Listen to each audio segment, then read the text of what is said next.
अयोध्या में सरयू नदी का जलस्तर खतरे के निशान से ऊपर पहुंच गया है। भारी बारिश और नदी के उफान के कारण कई गांव और सड़कें पानी में डूब गई हैं।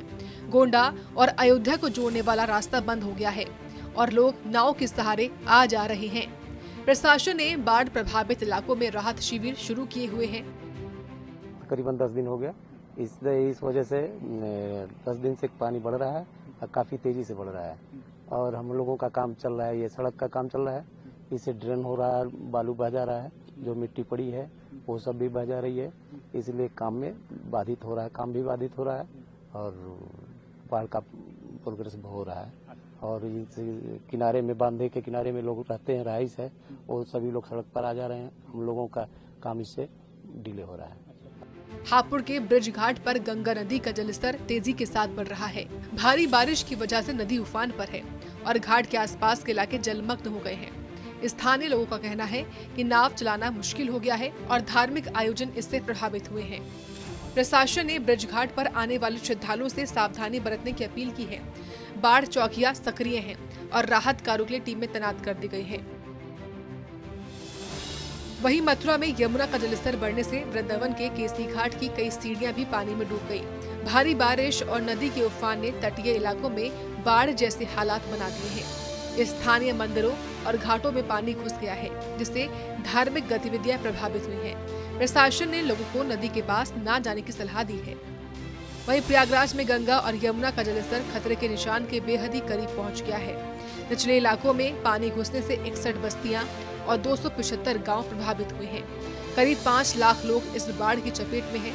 संगम नगरी के बड़े हनुमान मंदिर में भी पानी घुस गया है, जिससे भक्तों में निराशा है। प्रशासन ने 19 राहत शिविर शुरू किए हैं, जहां 9000 से भी ज्यादा लोग शरण लिए हुए हैं। तो वहीं बनारस में गंगा ने 84 घाटों को डुबो दिया है। मणिकर्णिका और दशाश्वमेध घाट पानी में डूब गए हैं और गंगा आरती अब छतों पर हो रही है। नदी का जलस्तर खतरे के निशान से ऊपर पहुंच गया है। नावों के संचालन पर रोक लगा दी गई है और अंतिम संस्कार ऊंचे स्थानों पर किए जा रहे हैं। 54 गांव और 24 शहरी वार्ड इस वक्त बाढ़ की चपेट में हैं।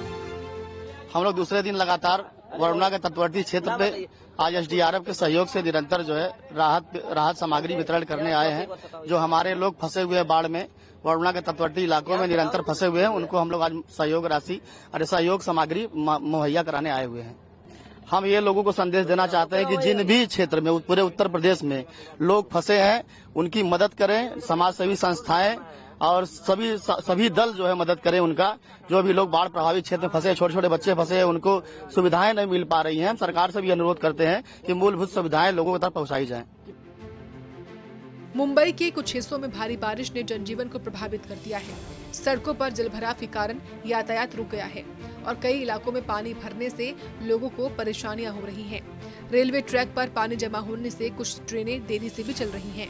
बीएमसी ने जलभराव से निपटने के लिए पंप लगाए हैं और लोगों से घरों में रहने की अपील की है। उत्तर भारत और मुंबई में बाढ़ और बारिश ने लाखों लोगों का जीवन अस्त व्यस्त कर दिया है।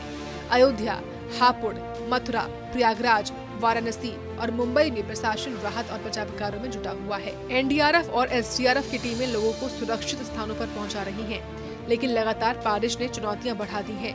मौसम विभाग ने अगले कुछ दिनों तक बारिश की चेतावनी दी है और लोगों से सावधानी बरतने की अपील की है। ब्यूरो रिपोर्ट, सूर्या समाचार।